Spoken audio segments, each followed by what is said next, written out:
Om Sai Ram. Welcome to Sai Samarpan channel. मैं हूं आपके साथ में विन्नी और आज मैं आपसे बात करने आई हूं ब्रह्म मुहूर्त के बारे में। आप सभी जानते हैं कि सुबह ब्रह्म मुहूर्त में उठना कितना शुभ माना गया है और ऐसा कहा जाता है कि जो भी साधक, जो भी भक्त सुबह ब्रह्म मुहूर्त में उठकर पाठ पूजा करता है, ईश्वर की बंदगी करता है, उनके चरणों में जुड़ता है ना, तो उसकी मनोकामना अवश्य ही पूरी होती है ना। तो आज मैं उसी बारे में कुछ 4-5 चीज़ें लेकर आई हूँ जो आपको मैं बताऊंगी स्टेप बाय स्टेप। और वो करने से ना, ब्रह्म मुहूर्त में उठने से आप देखना कि बहुत जल्दी आपकी जो सारी इच्छाएं हैं ना, वो बहुत जल्दी पूरी शुरू हो जाएगी होनी। और आप खुद देखोगे कि आप ज़्यादा कुछ नहीं कर रहे हो, लेकिन फिर भी ना ऐसी चीज़ें करते करते ये चीज़ें इतनी आसान आपको लगेंगी ना, और इसका जो लाभ है ना वो ऐसा होगा कि आप सोच भी नहीं सकते हैं। आपको बहुत कृपा मिलेगी, बहुत आशीर्वाद मिलेगा। क्योंकि सुबह का जो मुहूर्त होता है ना, ब्रह्म मुहूर्त का नाम ही है कि ब्रह्म का मुहूर्त, ईश्वर का मुहूर्त, जिसमें ईश्वर ना धरती पर विचरण कर रहे होते हैं। देवी देवता धरती पर होते हैं उस वक्त में। उनकी जो एनर्जी होती है ना, वो उस वक्त में पॉजिटिव होती है, सकारात्मक होती है।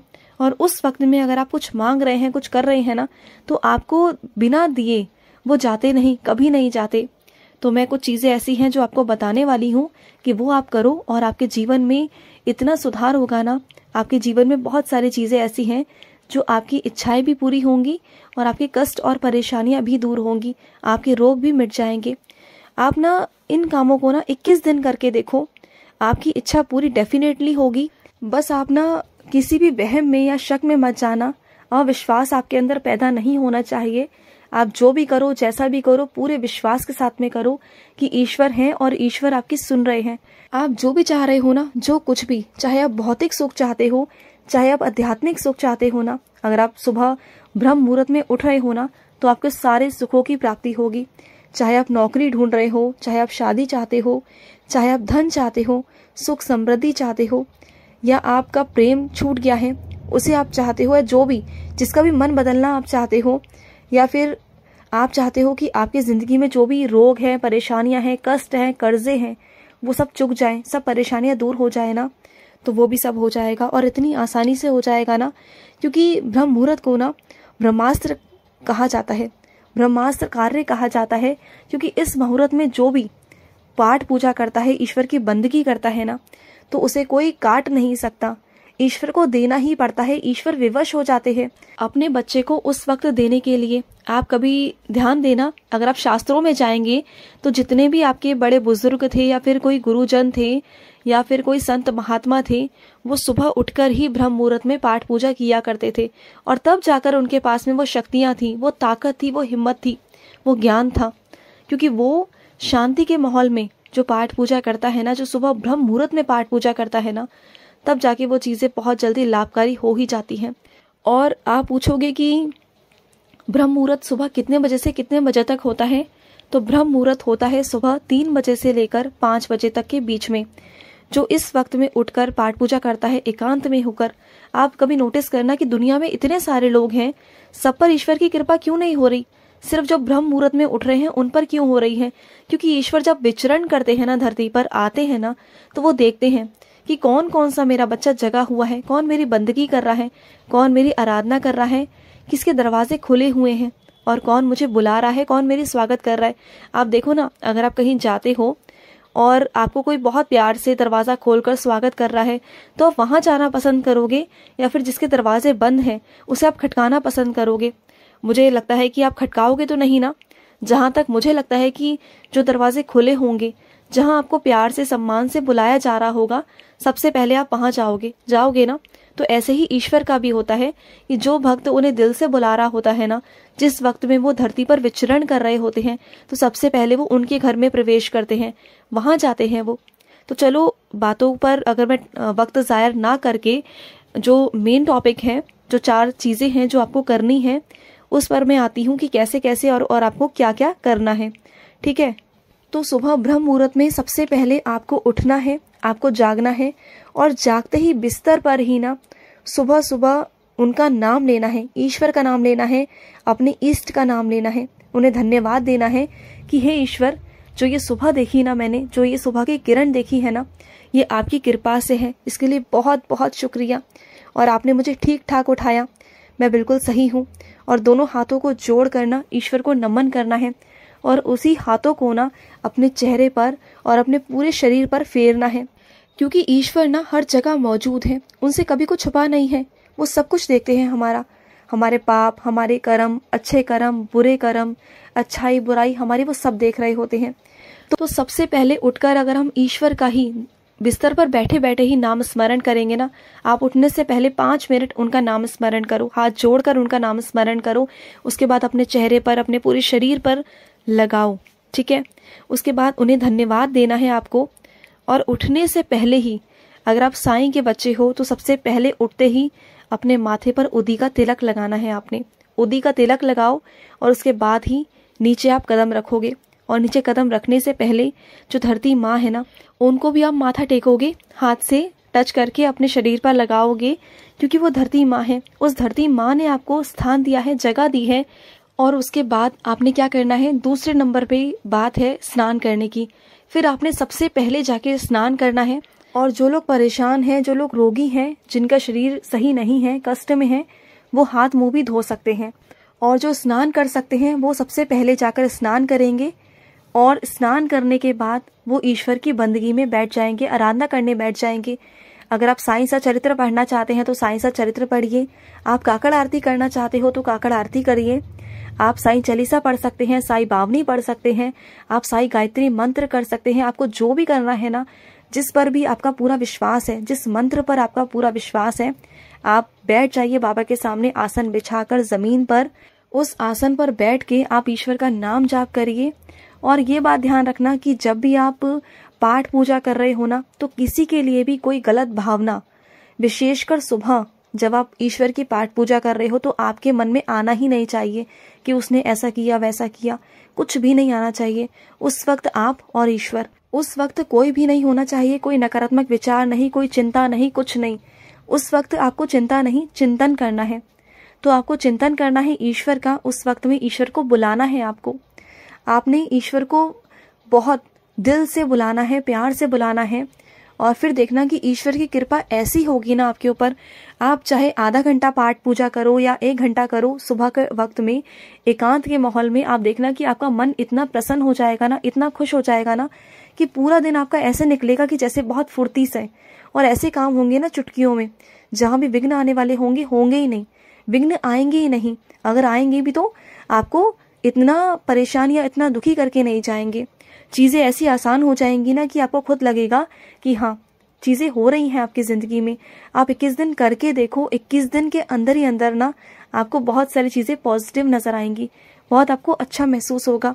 और जो सुबह काकड़ आरती कर लेता है ना एक बार सुबह, अगर वो पूरा दिन पाठ पूजा नहीं भी कर रहा है ना, सिर्फ नाम स्मरण कर रहा है ना, तब भी उसकी जिंदगी में इतने बदलाव हो जाएंगे ना कि वो सोच ही नहीं सकता। और आपने तीसरा काम पता है क्या करना है? आपने सुबह उठने के बाद जब आप स्नान कर लेंगे, पाठ पूजा कर लेंगे, उसके बाद आपने अपने माता पिता के चरण स्पर्श करने हैं, उन्हें धन्यवाद करना है।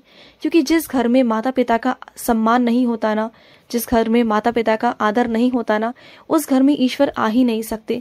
क्योंकि कृष्ण जी भी जब एक भक्त के पास पहुंचे थे ना, जब वो अपने माता पिता की सेवा कर रहे थे, तो कृष्ण जी भी वहीं पर स्थिर हो गए थे।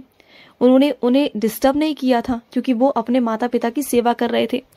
और उस वक्त उस भक्त ने ईश्वर से भी बढ़कर अपने माता पिता को जगह दी, स्थान दिया और उनकी सेवा में लीन रहे। जब ईश्वर आए थे उनसे मिलने, कृष्ण जी आए थे माँ रुक्मणी के साथ में, और जब उन्होंने देखा कि उनका भक्त माता पिता की सेवा कर रहा है ना, तो उन्होंने सबसे पहले अपने भक्त को ही दर्जा दिया।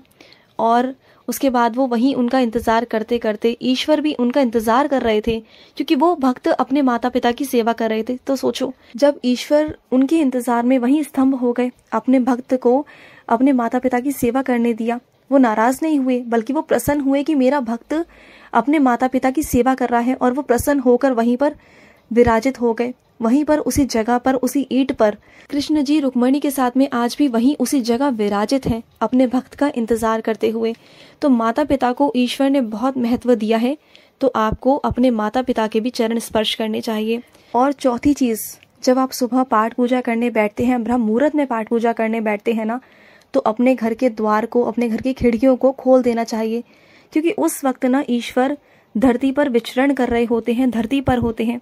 और आपने देखा होगा पुराने ज़माने में बहुत साल पहले जो लेडीज़ होती थीं, जो लोग होते थे, वो सुबह सुबह ही उठ जाते थे, पाठ पूजा करते थे और अपने घर के सारे खिड़की दरवाजे खोल देते थे।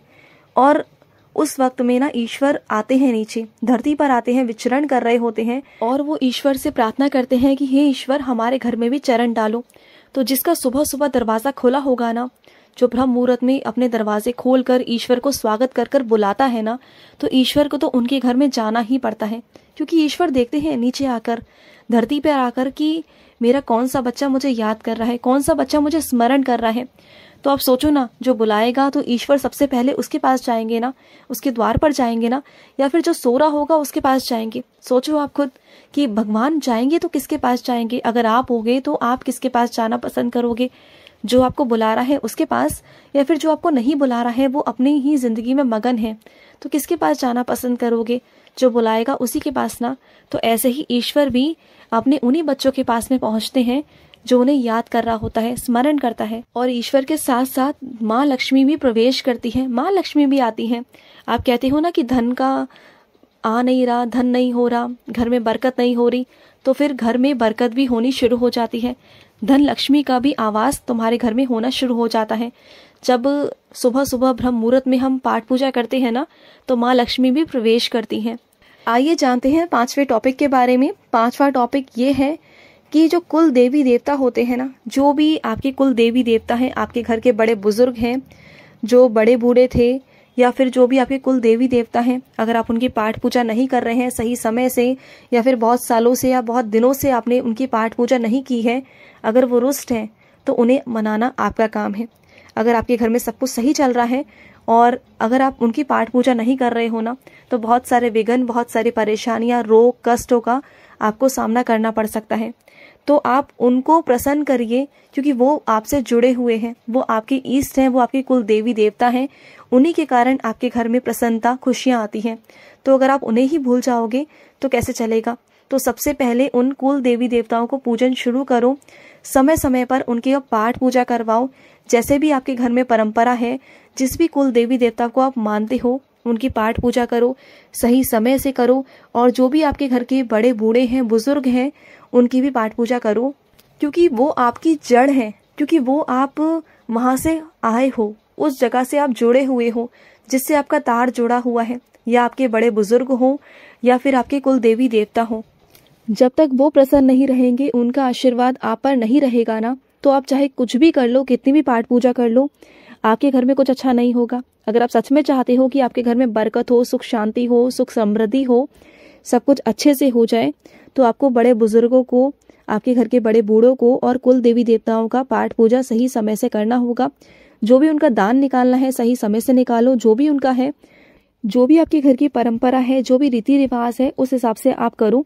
और उनसे हाथ जोड़ के माफ़ी मांगो कि जो भी आपसे भूल चूक हुई है, जो भी गलती हुई है, वो उसके लिए आपको माफ़ करें। जिससे कि अगर वो प्रसन्न रहेंगे ना, तो आप भी प्रसन्न रहोगे, उनका आशीर्वाद भी आपके परिवार पर बना रहेगा। और अगर वो प्रसन्न रहेंगे ना, तो आपके आने वाले संकटों को भी वो हर लेंगे। आप ये करके देखो, ये 5 चीज़ें आप अपने ज़िंदगी में करके देखो, 21 दिन तक करो, आपकी इच्छाएं भी पूरी होंगी और आपके जीवन में भी परिवर्तन आएंगे। बहुत जल्द आपके घर में सुख शांति, सुख समृद्धि होगी। तो आप ये ज़रूर करके देखो। तो चलिए मिलते हैं नेक्स्ट वीडियो में। लेकिन अगर आपके भी कोई अनुभव है तो हमारे स्क्रीन पर चल रहे नंबर पर आप हमें शेयर कर सकते हैं। आप चाहे तो हमें टेलीग्राम पे भी कांटेक्ट कर सकते हैं, व्हाट्सएप पे भी कर सकते हैं और हमें कॉल भी कर सकते हैं। तो हमें अपना अनुभव ज़रूर शेयर करें, बाबा से जुड़ा हुआ जो भी आपके अनुभव हैं। अपने कीमती वक्त में से 10 मिनट ज़रूर निकालिए, बाबा की सेवा करिए और अपने अनुभव ज़रूर शेयर करें।